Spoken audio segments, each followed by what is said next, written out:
And we will have much more on Coach Stephen Francis later in Primetime Sports.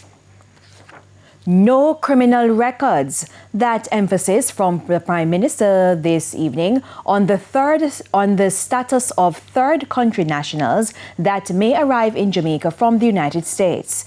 While speaking during a tour of the Boundbrook Urban Centre yesterday, Dr. Andrew Holness argued that any individual entering the country with a criminal record would be in breach of the MOU between the Jamaican government and the Trump administration. Romardo Lyons tells us more.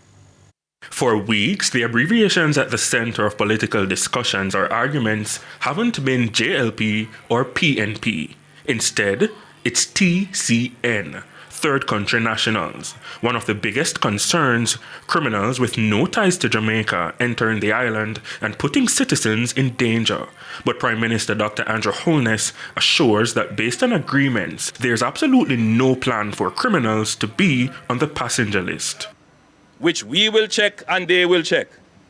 And if there is any such person to come in, it immediately voids the MOU.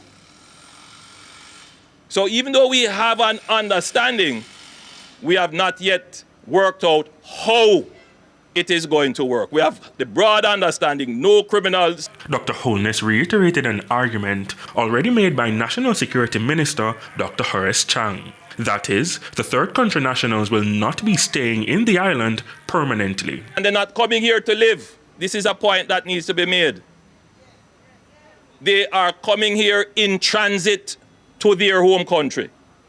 And that's one of the reasons why we have been asked to facilitate and support, because the idea is to get them into a country where they can get connections to their country easily, without having to go back through to the United States. In 2025, Jamaica recorded fewer than 700 murders, the first time in 40 years. Dr. Holness indicated that the gains made by the Jamaica Constabulary Force will not be jeopardized. He sought to quell the fears of some Jamaicans. I want to assure Jamaicans that the concerns that you have had, and I can understand why you would have the concerns, that they are false.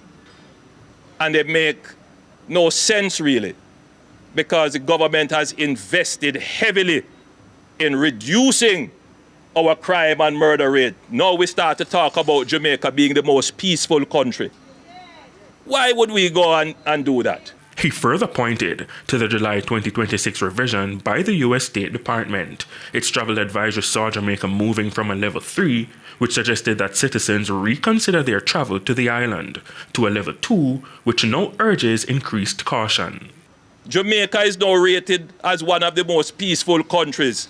You tell me, the people who are spreading these lies, can they ever claim to have ever been rated at level 2 and one of the most peaceful countries? Buildings going up, roads being constructed, our travel advisory being upgraded, and we are being rated as the most peaceful country. Those who come to you with lies and nonsense, tell them to go away.